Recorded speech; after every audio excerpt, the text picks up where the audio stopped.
Now that the first quarter of 2022 is complete, what if our first goal check-in on those New Year's resolutions does not show the progress that we were hoping for? Does that mean that the rest of the year is just doomed to failure? Should we go back to the couch eating bonbons in our sweats during all our free time? Is there any hope from this point forward?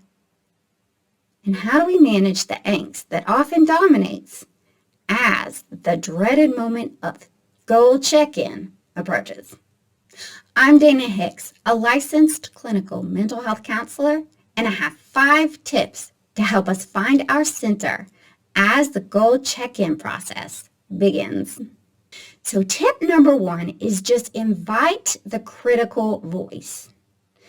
It's in there already, so why not just bring it out in the open? Just admit it, acknowledge it, give it some space, right? So if that critical voice had a color, what would that be for you? If that critical voice had a shape, what would that be? If that critical voice had a texture, what would that be?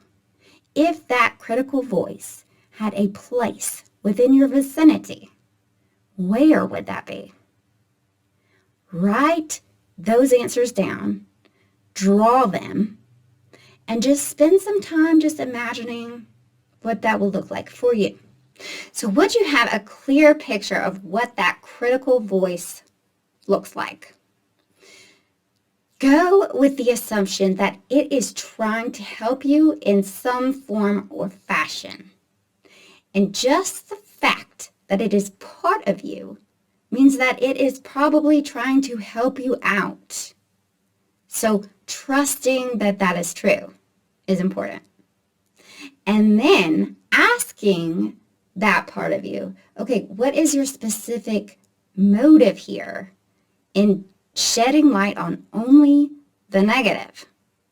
What are you trying to do specifically when you do that?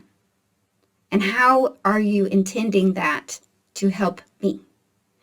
Most of the time, it is trying to protect you from some sort of disappointment. So, listen honestly, and you will hear the answer.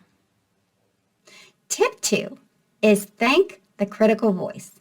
So, once you get that clear answer about where that part of you is coming from, what it's trying to do for you, make sure you let it know that you understand exactly what it is trying to do and that it is trying to help you out first and foremost. Then make sure that you thank it honestly and genuinely for that intention. So tip number 3 is offer the critical voice a vacation. Ask it if it could go anywhere it wanted. Where would it go? Get it to tell you all the details too.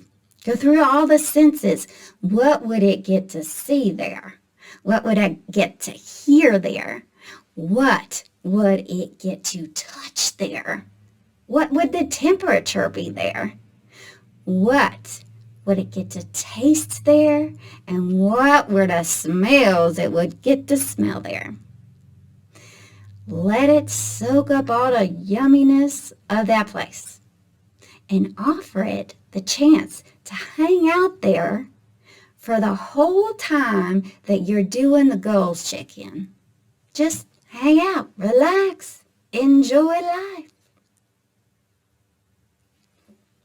Tip number 4 is invite the non-judging observer, which means invite the part of you that is able to just see what is there with a sense of curiosity or neutral, just, I noticed this, right? If that part of you had a color, what would it be? If that part of you had a shape, what would that be? If that part of you had a texture, What would that be? And guess what? If that part of you lived within your vicinity, where would it live? So, again, write it down, draw it, and imagine it. Give it space in your brain. Tip 5 is expanding the neutral observer. So once you have a clear picture of this part of you, ask it what that is within your control would need to happen in order for it to expand even more, in order for it to become bigger in size, more intense, or have more volume, or get stronger. We need more of that. What would need to happen? So possible answers it might give is, okay, so if I'm going to expand, get bigger, I'm going to need a quiet space where I'm not going to be interrupted. I'm going to need a cool drink of water. I'm going to need comfortable textures that I can relax into if I need to.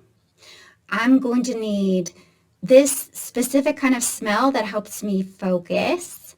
I'm going to need plenty of space to move around in, etc., etc., etc.